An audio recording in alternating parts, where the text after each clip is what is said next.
Órale! Bienvenidos and welcome to the Familia FFB podcast. I'm your host, Jorge Martin, and we are live on YouTube. Please make sure to give us a like and subscribe.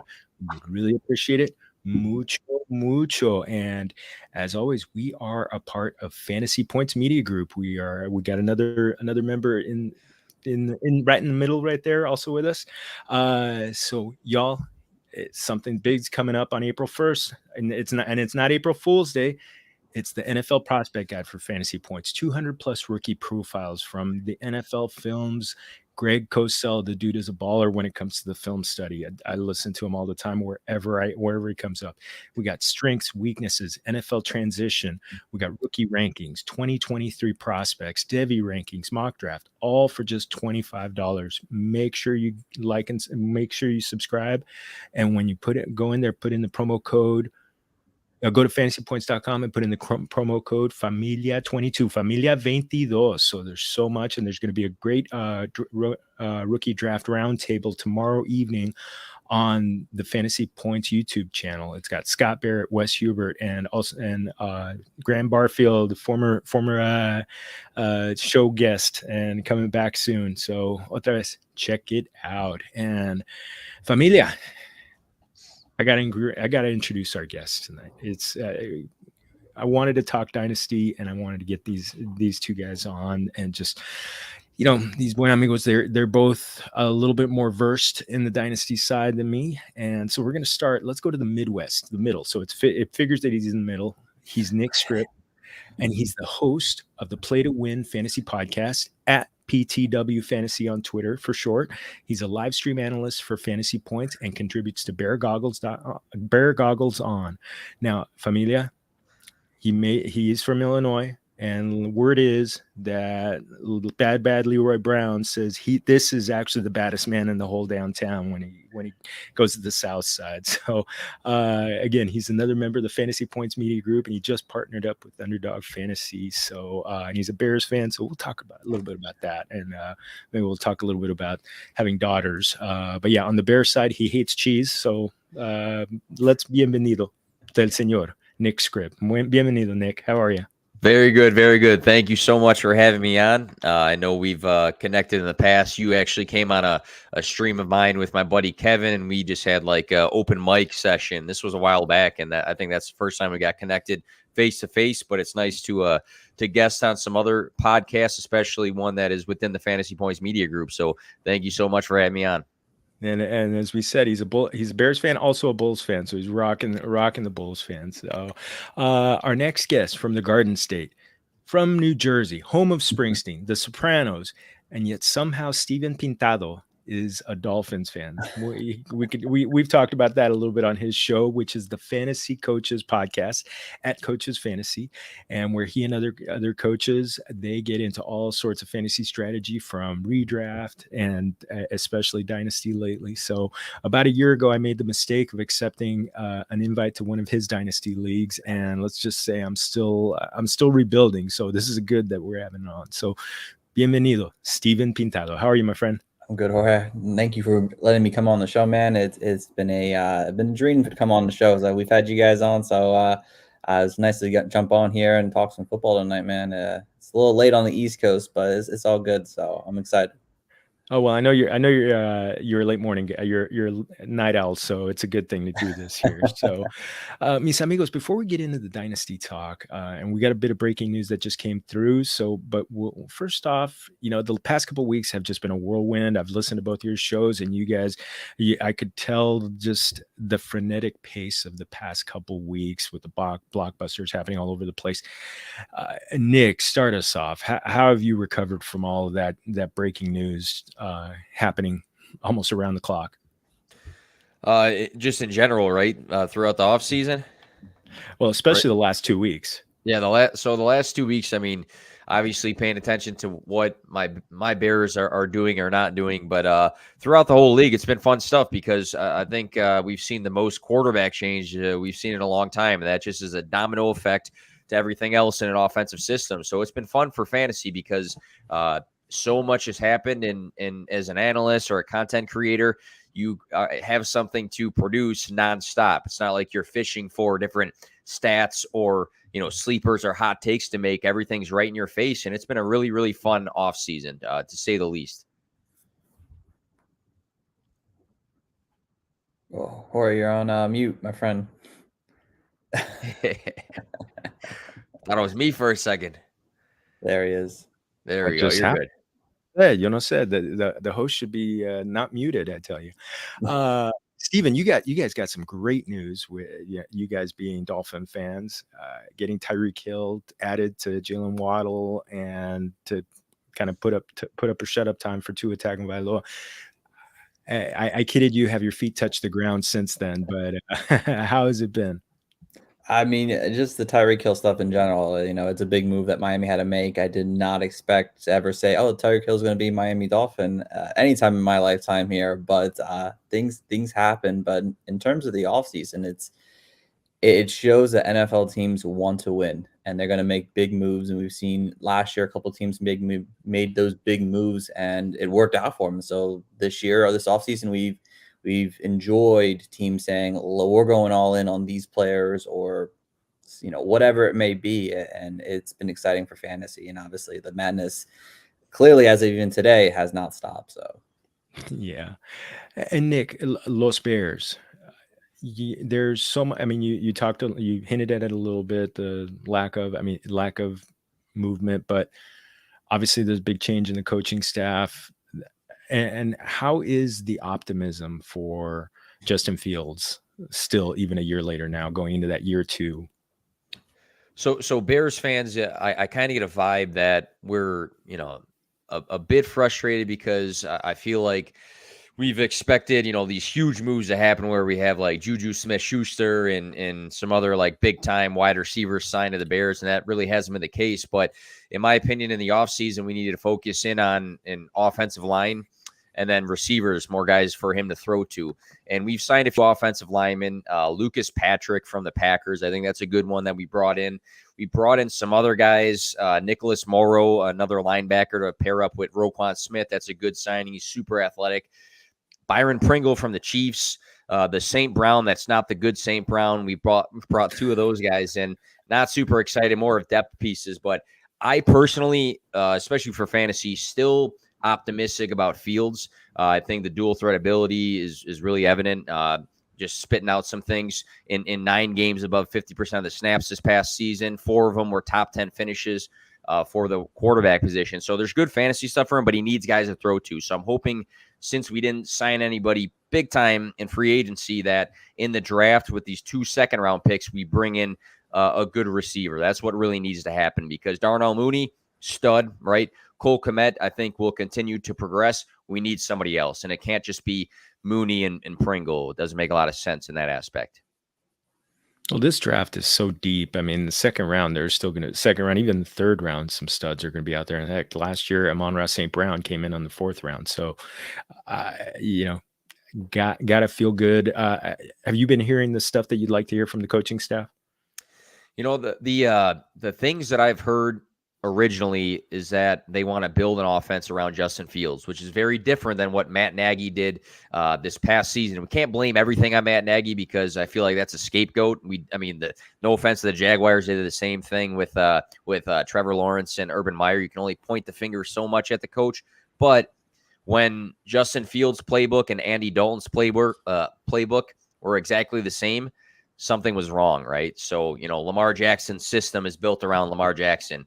Jalen Hurts' system, Joe Burrow's system. It doesn't matter the quarterback. You have to build it around the quarterback, and that's what this coaching staff says they're going to do. So as long as they do, then I'm happy. Oh man, well we got a return guest in the chat, Mr. Scampers, who became a subscriber last week. He's not a Fins fan, so Steven, but he's still with you. And he'd love to see Drake London fall to the Bears. You and me both. Well, Steven, the Dolphins don't necessarily have picks. I think I saw that they don't have a pick in the top 100, but listen, I'm a Ram fan, so I could tell you, you don't need picks. F them picks. Apparently not. It's not a thing. So it's definitely not going to be as fun watching the draft your team doesn't have the picks in there, but we made it work. We had to get players that we wanted to get on our team. We had to spend up like for Tyreek Hill. So I'll take Tyreek Hill over that 29th pick when we'll probably draft an offensive lineman. It's not flashy, so I'd rather just take Tyreek Hill at this point. Yeah, Tyreek Hill and Terran Armstead. We'll take that chances there. Exactly. Well, mis amigos, we had a bit of breaking news that just happened in the last hour. It was broken by Peter King, the great Peter King, and also a friend of the show, Sam Farmer, the LA Times, the NFL Times, the LA Times NFL columnist, Bruce Arians stepping down as the head coach of the Bucs, handing over the reins to Todd Bowles, former defensive coordinator. Now it's really looking like everything looks like the progression plan is Byron Leftwich stays as the offensive coordinator, remains as the play caller. Staying in the state of Florida, Steven, any concerns that this could impact Tom Brady or the offense at all from a fantasy standpoint?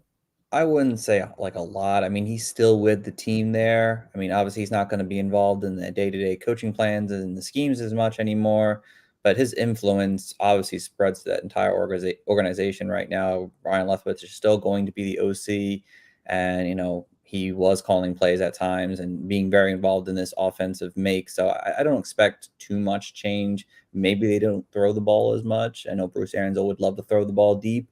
Maybe they try to get the run game actually established a little bit more, but I think it should, besides the veteran coaching, it should be the same. I mean, I don't expect too much to differ. How about you, Nick? I mean, there's some fantasy studs in Tampa Bay. It's a team that threw over 700 times last year. Leonard Fournette really established himself. Still excited about all the parts? Yeah, I think so. Especially since, Bruce Arians, it's not like he retired completely from football. He's still involved. And then you got guys that were in the system before, still in the system and taking over. I was a little bit surprised that Byron Leftwich wasn't the head coach just because he was trying to be a head coach elsewhere. But looks like Bowles probably has a longer resume and maybe it fits better. But Tom Brady's the same. I mean, I don't want to be controversial here with a different sport, but LeBron James, I don't think it matters who coaches LeBron James at the end of the day. He's going to be LeBron James. Same with Tom Brady. I don't think it really matters who's going to coach him. That system is set up for them to be successful, and I don't think a ton is going to change. I was just surprised that Arians stepped down because it seemed like they were, bringing the band back together with Brady and Fournette and maybe Gronkowski. So yeah, it's interesting. And you know what? I mean, I'm in the middle of a dynasty startup, and I don't see any of the actually the Bucks have mostly gone by this point, so at least the studs have gone. So, but I really don't see anybody being impacted that much, and I'm still going to grab up some Russell Gage kind of as a sleeper later in the draft. So he's one guy. I don't think there's going to be any problem.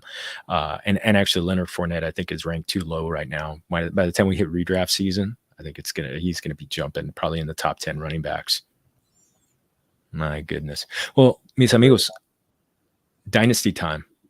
So this is the dynasty time of the fantasy football calendar, and the real zealots for fantasy football, it's their time to shine and and basically to kind of kidding to show how it's consumed me. I mentioned being in a startup. So I've only got one more fantasy baseball draft than I do fantasy football draft this week. So that just says how important dynasty is to me. But I haven't played a lot. As I mentioned, Steven, I joined the first dynasty league last year to get the experience. I've been wanting to, nobody that I'd played with wanted to join. So, one of the things that I kind of took into Dynasty was my absolute favorite fantasy league is actually a baseball league. It's a national league only, rotisserie style, which has 3-year contracts, so you got player evaluation and everything. And I kind of took a lot of that mentality into Dynasty, and kind of tweaks here and there. As I said, I'm still learning, but I kind of started thinking more when I was thinking of starting to get some more Dynasty content on Familia FFB, kind of related to Dynasty. And I wanted kind of the hardest decision that comes into any fantasy football Dynasty manager's mind is rebuilding, when to pull the plug, saying adios to the players. And, some of them may be studs, maybe they're on the older on the age curve. Kind of, I know every team is different. So Nick, I'm going to start with you. Are there, and I'm going to start, both of you I want to start, but I'll start with Nick. Are there one or two factors that you kind of seem to crop up on a roster besides the losses piling up that tell you that it's time to rebuild?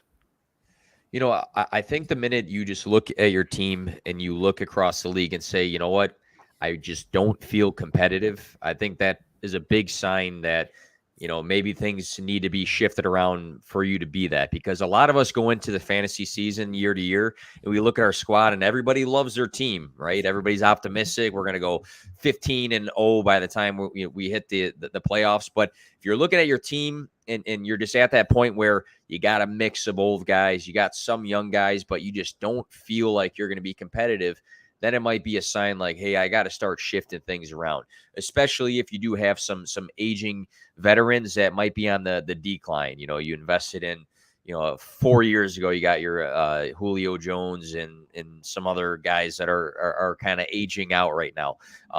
Yeah, I think it's just about being competitive. Can I hit the playoffs this year? And if the answer is no, and you didn't even start your season, then I think you have to start shifting things around a little bit. We don't want to overreact in Dynasty because that kind of messes you up for a couple years out. But again, if you don't feel competitive, then you need to make moves to make yourself competitive in the future. How about you, Steven? Yeah, I think Nick kind of said it best. I mean, you have to look at your team, and if you don't feel like your team has that if I'm not winning this year, and you don't think if I don't win this year, can I win next year? And it doesn't go that way. The way I kind of do my dynasty rankings in general, I take that into my dynasty leagues. It's a 3-year window, and if I don't feel like my team can win in a 3-year window, or if it's not winning this season, I try to break it up. And if I look for older players on my team who I need to move on from. So for me, it's age, and it's what your team is constructed with. Can it win a championship? Or if it can't, it's time to rebuild it and try to look a different direction, basically, kind of how way I view kind of rebuilding. Yeah, I think one of the things and it's tough to pull the plug. I never like to pull the plug on my baseball league. I tried not to pull the plug for a long time, and I found myself finishing third or fourth all the time and finishing the money, or get a better draft pick. But it was just like it's almost like, if you can't win, and you could see that you can't win, maybe injuries kind of do you win a little bit, or you find yourself. I mean, I think one of the things that I really look at is if I find myself lacking at a position, whether it's if I just have a second tier tight end, and I want to try, and I know I'm not going to do anything with when I'm going up against Mark Andrews or Travis Kelce or those guys. So I think that's one of the things that really kind of comes into play for me. So, Steven, we'll start with you on this one. Are you more apt to do a rebuild with an orphan team, as in the one I took over in the coaches league, than a team you drafted as a startup? I mean, it kind of depends on what you really like. I mean, the easy way would be to do a startup, because you get the players you want on your team to do that. If you want to go all young, that's your rebuild right there. When you have an orphan team, you're with players that you may not like on your team. So you're going to have to try to get rid of involving trades. And if you're someone who loves trades, which if you're playing Dynasty, you should love trades a little bit, at least, that's the more competitive, more challenging edge there. Personally, I like to have my team kind of constructed. I just joined an orphan team this year, and I can't wait to tear it apart and see what I can get out of it. But it's definitely easier to go the route of doing a startup and getting the players you want, because you're evaluating these players. You like these players for whatever reason it is, and it's definitely, instead of trying to force someone to trade you the players you want, you can just pick them right there for you. So I'd probably say a startup. Yeah, Nick, just to give you a little bit of context, the orphan that I adopted was a no first or second round picks last year, and no first round pick this year. So, and aging roster that had several guys who ended up retiring, like Drew Brees, and my quarterbacks were Matt Ryan and Gardner Minshew. So in a super flex league, so that I was up for the challenge, but it's still a productive struggle. But for you, between orphan and startup, either one you like to blow up more? So with orphans, sometimes you can just fall into some great pieces, and you can look at a team and say, "Hey, I'll take it. I'll take it." I see I got AJ Brown and Deebo Samuel and some older guys, and the owner left. That's one thing. But I'm with Steven. I think I like to start it more because I feel like at some point, this was your team. You had some sort of direction. So even if, a portion of this squad was one that you had some sort of vision of, you can keep that and then move on from other pieces. Also, the thing with orphans too, that I tested out some orphans across the last year or two. And what I didn't like about some leagues that I took orphans over in is that you don't know the league. There's been leagues I've joined in the past where, I took this orphan team thinking I'm going to rebuild this. And then I joined a league that was super inactive, or joined a league that guys didn't really want to trade. So if you can't trade in your league, how can you rebuild a team that you can't trade? So most of the time in a startup, the guys, right? I mean, you're probably in it with some buddies, maybe some content creators, and that people are going to be active, but you're really taking a chance in an orphan in a league that might not be as active as you need it to be to rebuild. So I'll take the startup because I know my league mates a little bit more than the orphan. That's maybe not a hot take, but it's kind of a reality sometimes. And it is one of those things because there's so much in fantasy, and especially Dynasty, that it's a little bit like playing poker, like playing chess. You gotta read the people that you're playing with.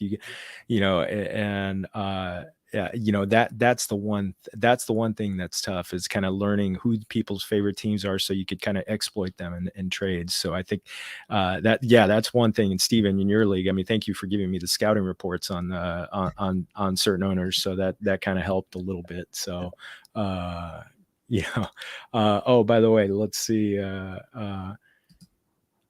we got an amigo who just dropped something, el señor Scott Barrett.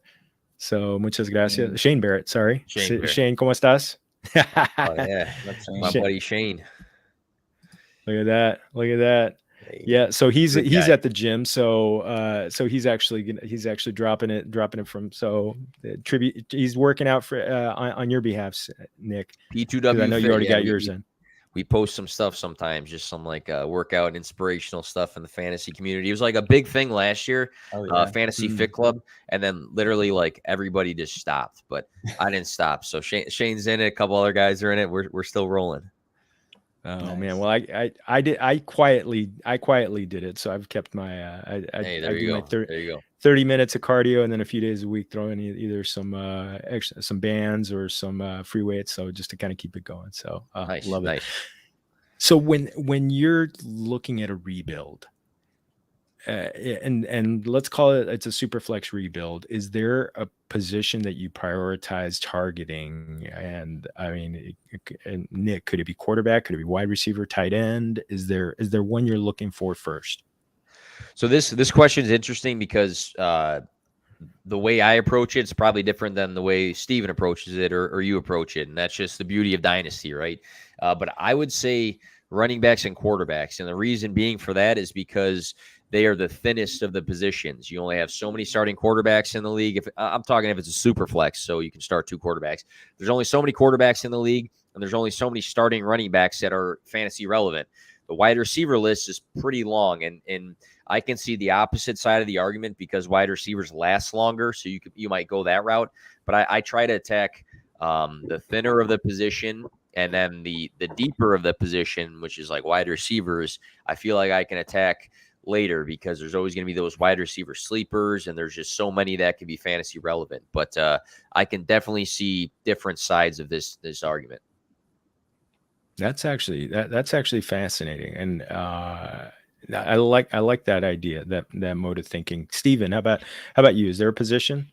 Yeah, I'm kind of the opposite of Nick here. I mean, quarterback, absolutely. In Superflex, you have to get yourself some young studs, but I prefer to go the wide receiver route on my thing here. And I like to send all those old players away, get young wide receivers, start rebuilding then, and then sell these wide receivers to get running backs when I'm ready to compete. If this is the season, I'm trading. I have all these young running wide receivers. People want them because people want to have the longevity there, and you can trade one away and try to get, basically, to me personally, I try to get a running back out of that. That's kind of way I see, especially one that's in its prime, because people are like, oh, let me sell those running backs now and get a young wide receiver, and you take advantage of that at that time frame, and that's kind of the way I see it.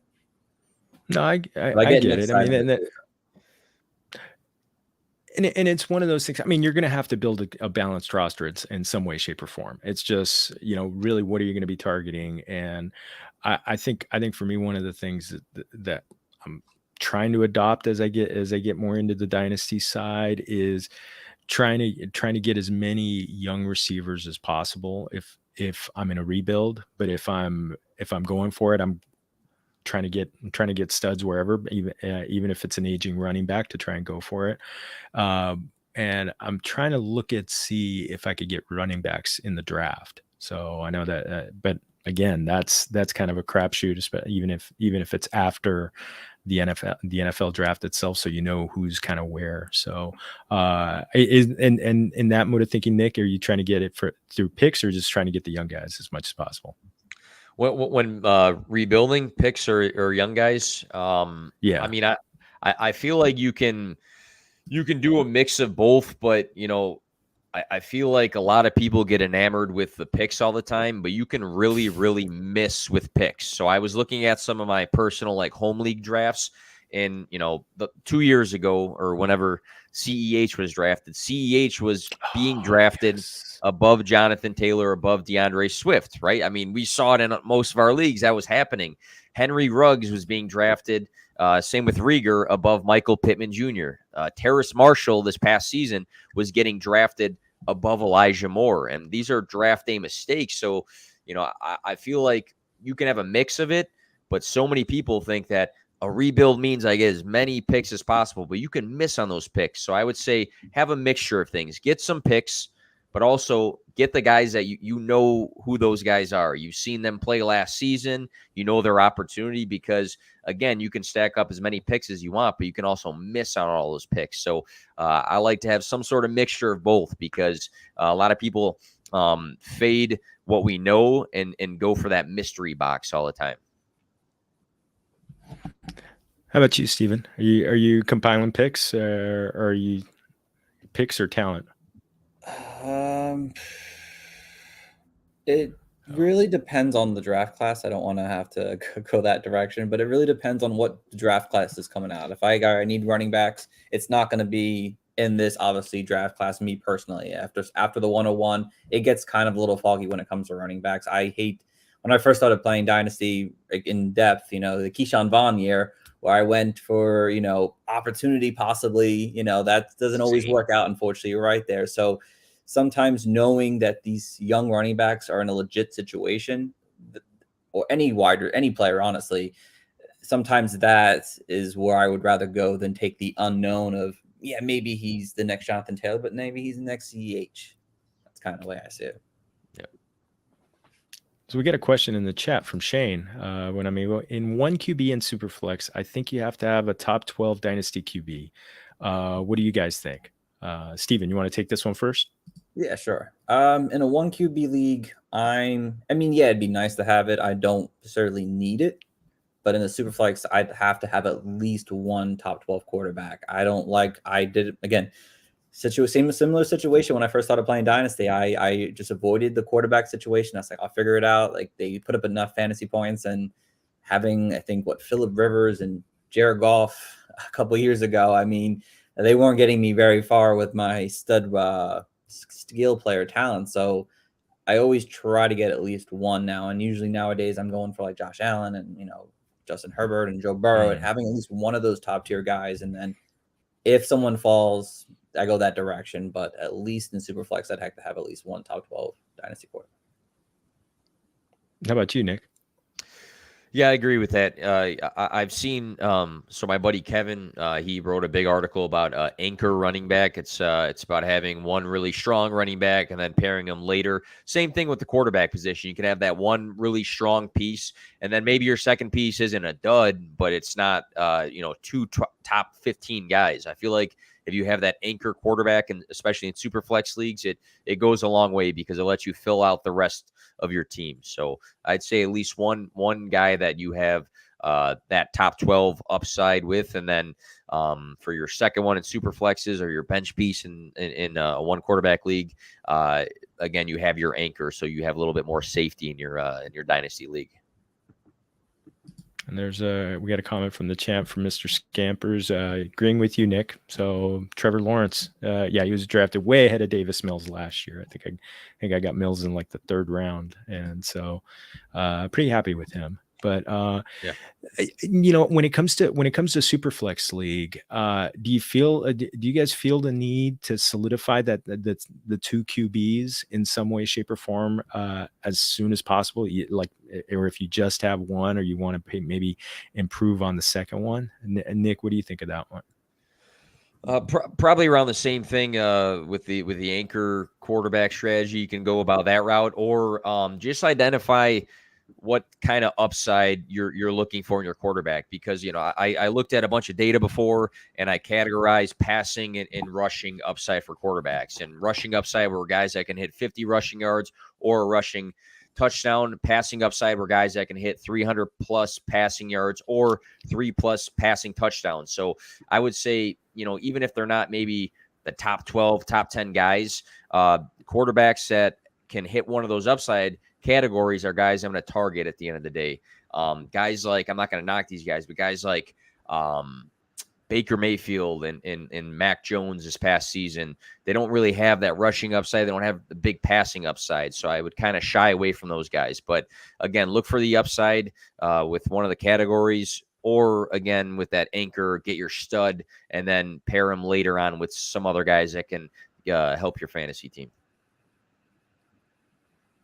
How about you, Steven? You want to solidify that one, or are you willing to kind of play it loosey-goosey and maybe put a receiver or running back in the super flex? So for me, I think it really depends on how your draft goes, to be honest. Again, like we mentioned before, I'd like to get the one quarterback in the 1st round.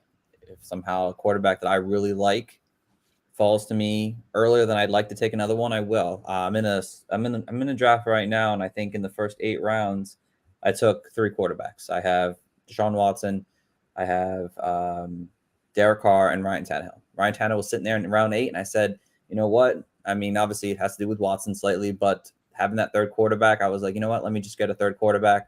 I'm set for this season. I won't really have to worry about having a 2nd quarterback. So it really just depends on where people fall and how you value them in the drafts. I mean, you could just go 1 quarterback and kind of see what happens after that. But to me, it just depends on how your draft looks, and that's the way I kind of approach quarterbacks in superflex leagues.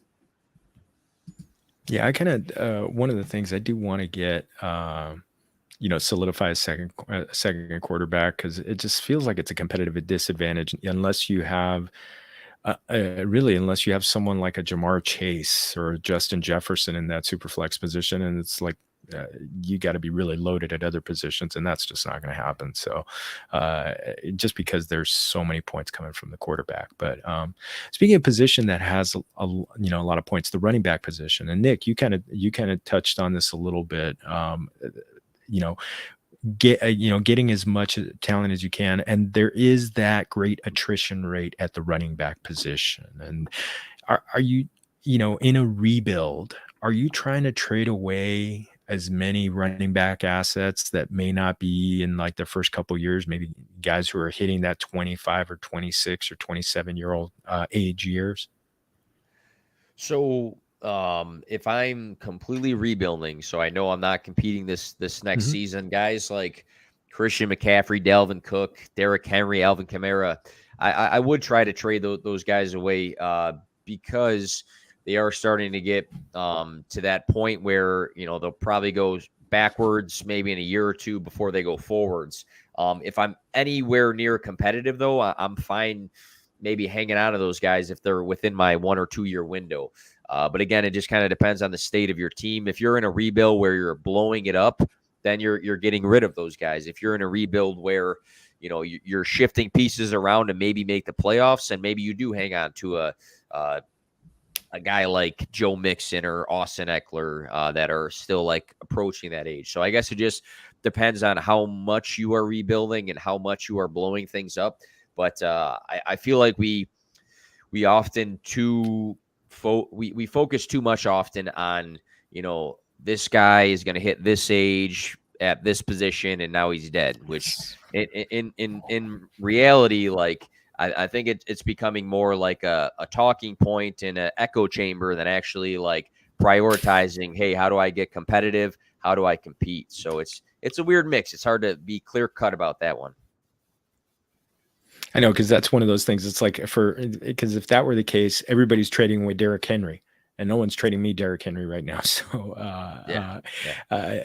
Steven, you were nodding vociferously there, really, really emphatically. What I take it you're big in agreement there. Yeah, I mean, on the age curve. I think it also depends on the timing when it comes to trading, especially these older running backs. I know in the one league we're in, I think I traded Aaron Jones during this offseason here a little earlier than I think I should have, because I think his value jumped since I traded him, I think, in January. But I think if you're not competing, like say right now, if you're not competing this year, I think sometimes trading away these high assets now might not always be the best value you could get. So if people who are rebuilding right now, like I have Derrick Henry on a rebuild, but I'm kind of waiting till the season to start to kind of get the most out of that value for him. Because if he puts up a 100-yard game week 1, everyone's going to want Derrick Henry who's competing, and you're not. So I think it's involving timing when it comes to these older running backs at times, or any older player. If you think they can at least get one more season out of them, wait and let them show them and then sell them off. If you don't think they can, then sell them off then. And then that's kind of way I approach a lot of these older running backs. Yeah. Speaking of which, make me an offer on James Conner after the show. Okay. So, kind of talking about there is so much talk about an age cap or maximum number of years for, when a guy is actually in the,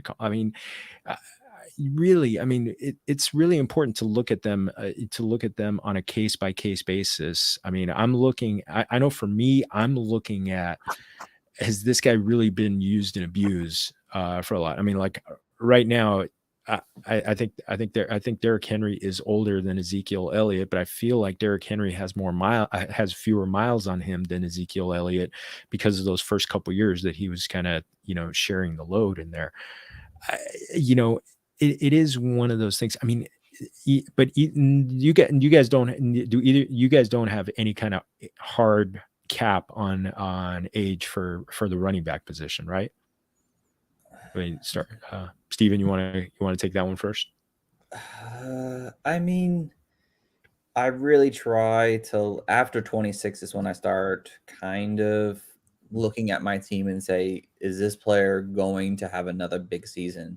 I think sometimes we look at some fantasy players and we compare them to like the Frank Gores and whatnot, and like, oh, he's so good, he's going to give me another 2 or 3 years. I think I hear this so much in fantasy, especially with the wide receivers, but we won't get into that. But with the running backs, I think like everyone, all these elite players right now, Dalvin Cook, Alvin Kamara, these guys are on that 26 range right now. And it's like, are they going to give us another 2 years, or are they going to give us half a season and get hurt and then never really live up to the expectations? So I think 26 is when I start reevaluating a lot of these players, usually after their rookie contract.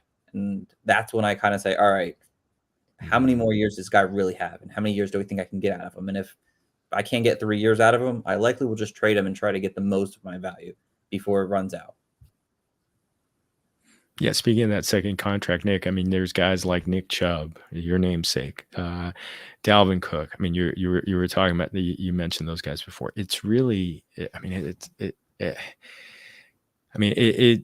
are you trying to look at the name value and getting value and maybe trading them a year early than a year late?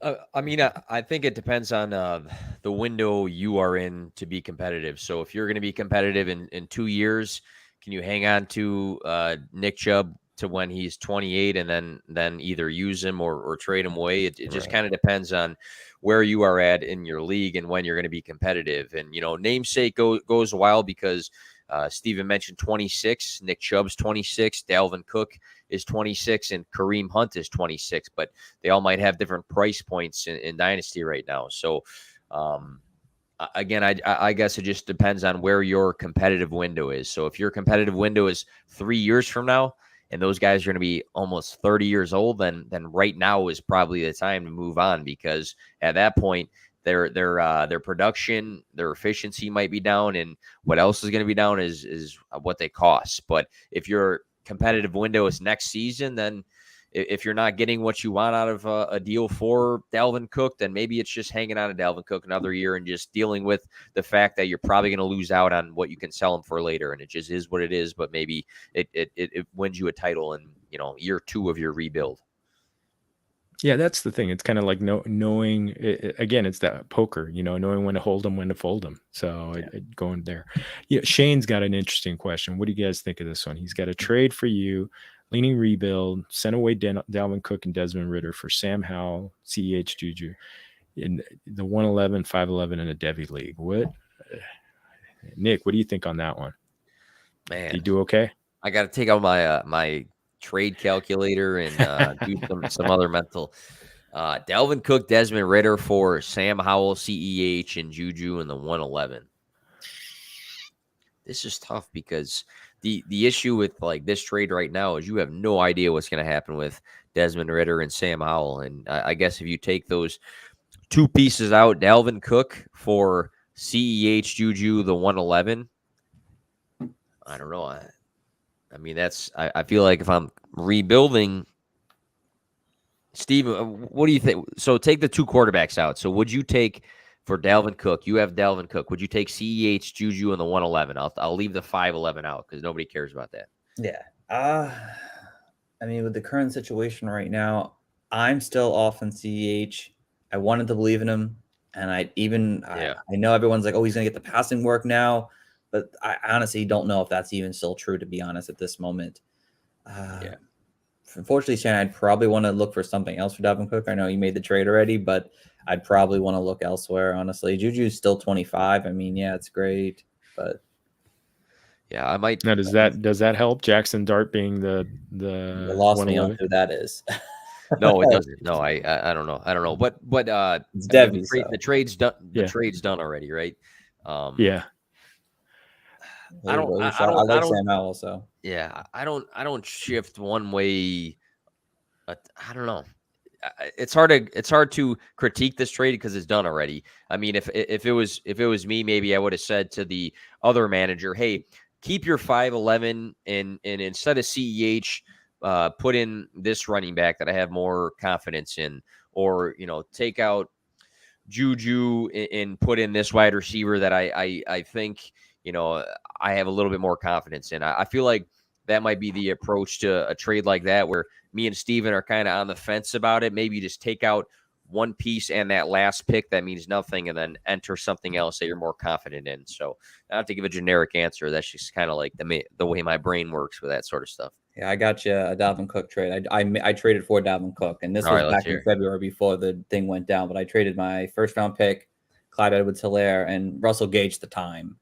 I mean, I still like it, but that's kind of what I was getting. I was giving up to get Dalvin Cook for a season, which is a lot. Yeah. That gives a good perspective right there. No, that's good. That's good thinking. All right, Shane. Hopefully we helped you out there. In season or off season rebuilds, either one preferred. Obviously, in season, you're pulling the plug kind of midstream when maybe you start 1-5 or something like that. Nick, do you have any kind of preference?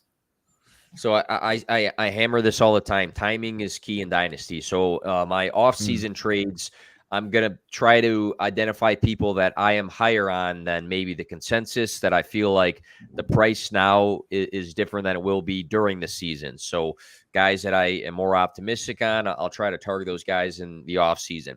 In season, it's very redraft. You know exactly who is doing what week to week.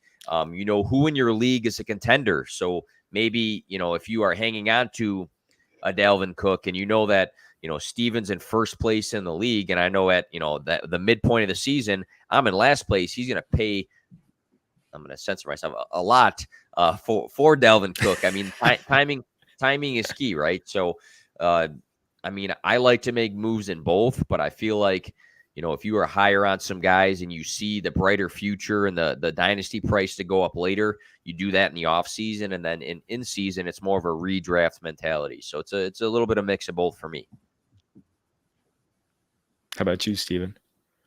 I'm a big in-season trader. I feel more comfortable trading in season, depending on what I'm trying to do, and if it's either rebuilding or contending. But on the rebuilding side, I mean, that's when you're going to get those first-round picks, because people are going to throw those away like candy on the street. There, people are going to say, "I don't give a shit about this." Oh, sorry for my language. They're not going to care about those first-round picks at the time. So you kind of just take advantage of players that way, and it's a good time to go and get players who are injured, who don't play the entire season. And I think during the off season is where you go get the players you really want, like Nick said, players you're higher on. So like a guy like, I'm trying to think of somebody right now off the top of my head, like Elijah Moore. Oh, that was my example. I love it. I love it. That was my example. No one wanted to trade Elijah Moore during the middle of the season because he was doing so well. And now that the offseason's here, people forget about last year and like, all right, this is the time to go get him if you want him on your team. And that's kind of way I do my whole rebuild on both sides. So we got a cool question in the chat. Would you sell high on Juju right now before the NFL draft?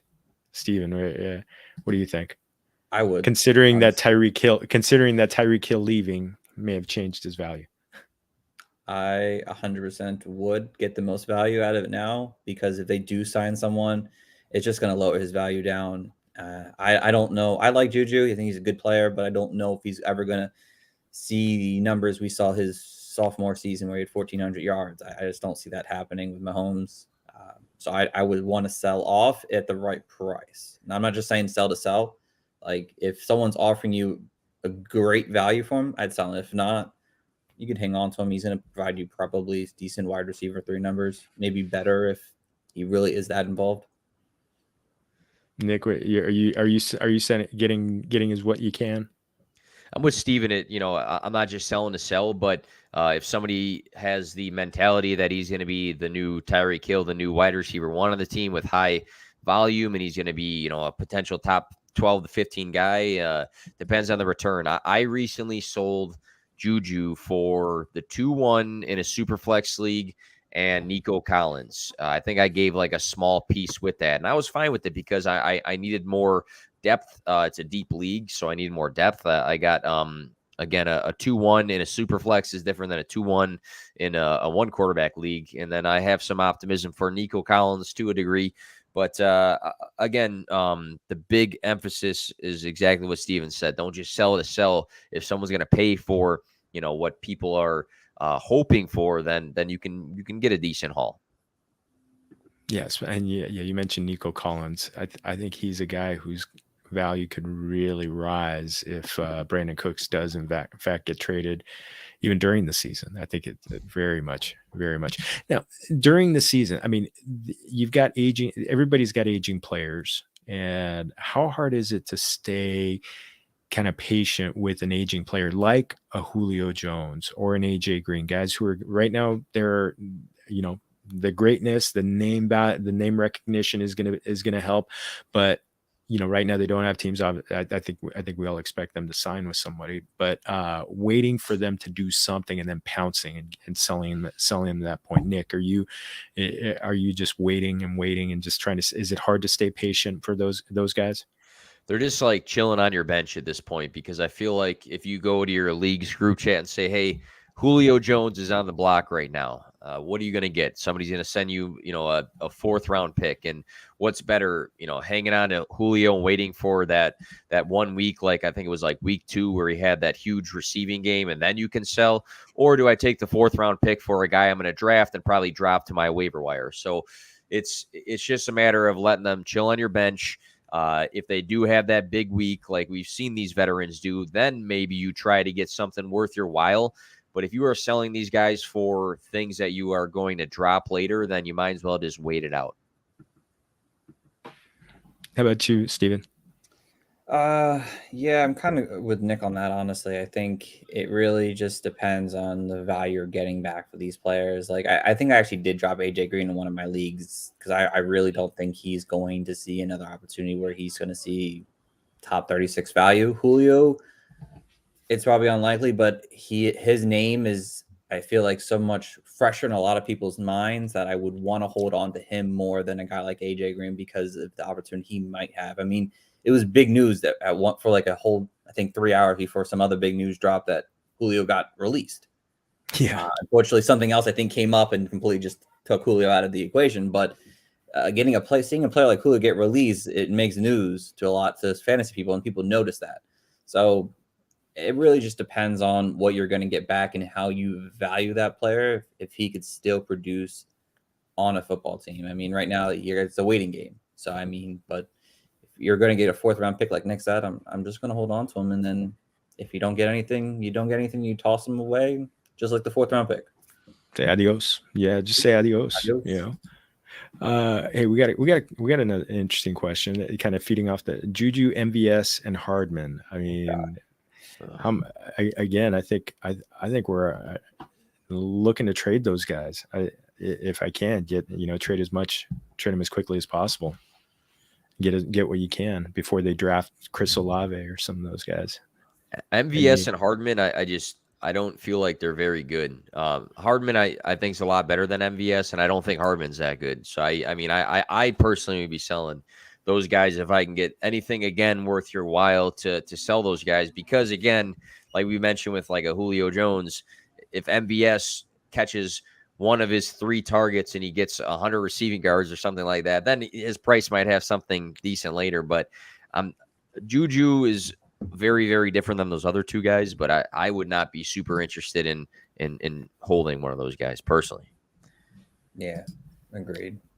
I think they're best they're like good not trade bait, but like just add-ons to a trade, basically, just to make the trade go through. Yeah, maybe if it turns a 2nd round pick into a 1st round pick, just to do that. I mean, yeah, MVS and Hardman. I mean, it's funny. People are wanting to anoint Hardman like the next Tyreek Hill, and yes, he has the same breakaway, straight line speed, but he doesn't have the shiftiness. He doesn't have the change of direction. Nobody has that. That's why Tyreek Hill is the highest paid wide receiver in football. So that to me is the thing. So I wanted to shift with a couple of startup questions since we have a little bit of time left. This is startup season, so I think we're all in some way, shape, or form in startups. And I'm in the middle of a draft right now. Since most dynasty startups are super flex, is there a draft strategy that you like to employ, whether it be drafting quarterbacks early or late, 0 RB, heavy RB, anchor? Nick, do you have any strategy that you like to go? I'd say a lot of people will do mock drafts all the time, and a lot of people will make tiers in rankings and then go off of that. But at the end of the day, your startup, Steven's startup, my startups are probably going to be different. So you kind of just got to play your board. I've been in startups where guys didn't draft. This is like 2 years ago. Guys didn't draft quarterbacks until the late 2nd round. I've been in startups recently where the entire 1st round is quarterbacks. I've been in startups where, Chase and JT go 1 and 2, where Chase and JT go 11 and 12. It just, I feel like everybody thinks that, startups are equal, and they're not. So just play your board. I drafted in a startup with some really good analysts that I respect a lot. I drafted like Lamar Jackson at the 111. I thought that was a steal. And again, I was just playing the board in a super flex league. So that's my one piece of advice. I'd say also, a lot of people like rankings.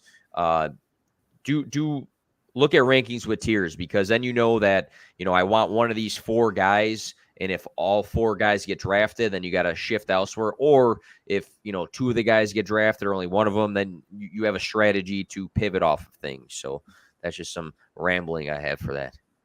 No, I love it. I love it. Steven, what do you think? I mean, like Nick kind of said it. I mean, it just really depends on your draft and what's going on at the round of when you're trying to pick and what you're trying to go for. I mean, I always try. I don't really go nuts about running back. I mean, if I see a running back I like at the right time, I'll take it. But I kind of just stay away from the position, honestly, because we've seen this past offseason, this past season, that I mean, it really doesn't matter about if you have a stud running back, don't matter. I mean, it helps certain weeks, obviously, but clearly these running backs are getting hurt week in and week out, and before you know it, you're starting Darrell Williams and Sony Michel when you're getting them in like the 17th round. Rashad Penny and Singletary, all those, yeah. Exactly. You're getting these guys in the late rounds, and now you have a stud lineup with wide receivers, tight ends, and quarterbacks. So for me, I guess the only real strategy I go for is I really try not to draft running backs unless somebody falls to me that I like, that I'm like, all right, it's a great spot to grab him. I'm going to grab him now. Like, I think Nick Chubb fell to the 6th round, I think, of one of my drafts. And I was like, all right, I'm just going to take Nick Chubb. I mean, I don't care to take Nick Chubb because he's older, but it just made so much sense. I was like, I'll just take him. At that point, yeah. At that point, yeah. Why is he falling that much? You know, because I'm in the middle of one right now where I tried to do a zero RB strategy where I grabbed the quarterbacks and it ended up with Nick, as you mentioned a little bit, you know, kind of read the board. And I didn't have intention of doing this, but Tom Brady was falling. And I just thought, you know what? I need to draft a win now team. So I want established studs wherever I can. I had grabbed Justin Jefferson kind of at the tail end of the elite quarterbacks going. But then I went in the 2nd round, I went Matthew Stafford. Later on, I got Brady and added receivers, Hopkins, Evans, Michael Thomas, and ended up with Josh Jacobs at 7 and then Damian Harris at 9. So I mean, that I was pretty happy getting those guys kind of late like that, and trying a little bit of that zero RB mentality. The friends of the show, Cal Shoemake and Dan Turner, both talked about that. You know, that is one of the things that I was looking at on this. Any thoughts on kind of like going with the kind of a win now mentality with the startup to try and just like, hey, let's get in there and get in and win right away and start the 2 to 3 year window now? Should everybody have that at the start? Steven, you want to? Yeah, I'll go first on this one. It really just depends who you are as a fantasy player. I mean, there are people who love to just take all the older players. Like, let's just get, you know, Brady, let's get Fournette, let's get basically the whole Bucs team, and let's go win a championship. And, you know, it's a good mentality. And then if you're not someone who can deal with the pretty bad team in the 3 year window after that and can't find a way to make the team good again, and then you're going to have yourself a situation where I'm hitting up Jorge to come and join a new league here, and the team is atrocious for 2 more seasons, and trying to find an owner. I guess it doesn't really matter if he's leaving, but it's just hard to kind of rebound if you can't find a way to continue past that. I mean, I like to have a balanced roster of older and younger players that keeps me alive, longevity. I mean, if you want to win the championship and get $300 off the bat and have yourself an entry in for the next decade or however much you play, it's not a bad strategy. You're making money. If that's what you want to do in Dynasty, you want to make money, then go ahead and go nuts on getting all the older players and the players who are just elite, and that's it. How about you, Nick? Yeah, I got to stick with my brand here, play to win. But I personally, I hate not competing. So I go in every season trying to compete in some way. And I might not have the best contender in my league, but I always am trying to compete every single year. I've never been the guy that's like, I'm going to, blow it up and rebuild and, hopefully get there in 2 years. And this whole podcast is about rebuilding, so I'm not knocking that at all. But I feel like, just like what Steven said, you can have that mix. You can have that mix of guys that are veterans that are going to produce at a high level that coming season with some young guys that you're going to have for multiple years. Or, you can have maybe a team that is very competitive that season. And then on the off season, mentally like, all right, now I got to get a little bit younger, but also still compete for the next year. So I'm always in that competitive mentality that I want to compete every year. But I think that if you sit back year to year in your Dynasty league without knowing that you want to be competitive, but also you don't want to fall behind in the age curve and get too old, then I think you'll be okay. So it's a good mix of always competing and always making sure that your dynasty team has some longevity on it. So it's a mix of things. Love it. Well, before we close up shop, just had to throw out one quick fun question. Favorite Mexican food, my brothers, since it's Familia FFB. That maybe you want to give a shout out somewhere that hopefully will give you a free lunch somewhere. Nick, you want to? How's the Mexican food scene in Illinois?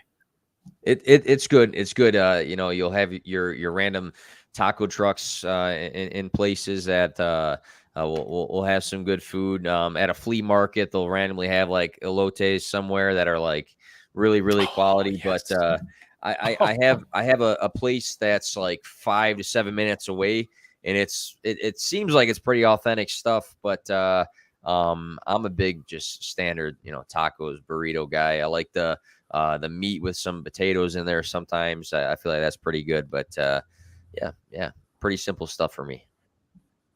I love it. Yeah, give me the tacos all day long. Steven, how about in Jersey?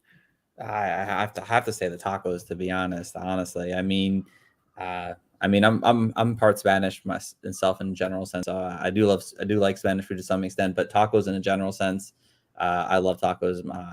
By my girlfriend's house is this Mexican place. I have the chicken tinga tacos, and they're the spiciest things in the world. But they're amazing. So tacos are fan favorite for sure.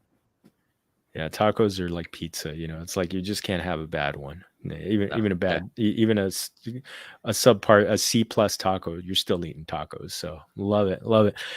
Mis amigos, thank you so much for joining me on this one. I think this was a really kind of like fun kind of exercise and kind of checking in on Dynasty. Let's close up shop. Feel free to kind of plug anything you want. Nick, go ahead and lead us off on this one. Sure, you can find me at P2W Fantasy on Twitter. Most of my content's on there. I'm on TikTok and Facebook and some other sites like that. But I stream live just like this once or twice a week. I have articles, infographics, just a bunch of random content. I try to throw out something almost daily. So most of it, again, is on Twitter.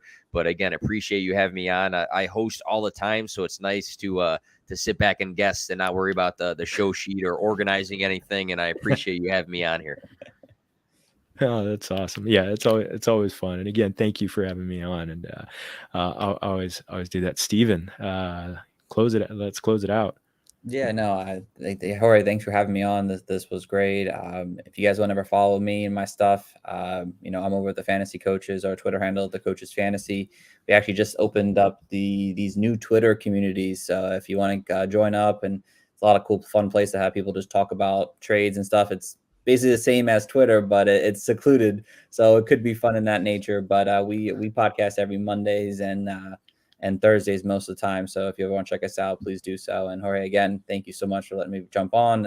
Again, like Nick said, it's fun to not have to be the host sometimes. So it's cool to just kick back and just talk fantasy. I don't mind, but yeah, I will say it is fun not to have to do the show sheet and be a guest. So, but no, I want to make sure I get you guys loaded up with some good questions so you guys can give you guys the time to shine. And Familia, otra vez, thank you so much. Make sure you're going to Fantasy Points, get 10% off. Put in that promo code Familia22. Also, Nick promotes his too. So So get 2 subscriptions. And also make sure to give us a like and subscribe on YouTube. Un millón de gracias for doing that. And thanks to Anchor for being our hosting network, getting us on Apple, Google, Spotify, wherever you get your podcasts. And also make sure you're going to FamiliaFFB.com. You can find me at Jorge Martin 17 on Twitter, Facebook, Twitter, Instagram, wherever. Just put Familia FFB and we're there. So keep enjoying playing Dynasty, Familia. We got about a month to the draft. I think, in fact, it's a month from today, March 29th. No, we're the 30th today. So today will be a month from today is when the running backs get picked. So that's gonna be more fun for fantasy. But remember, everybody, todos somos familia. Salud.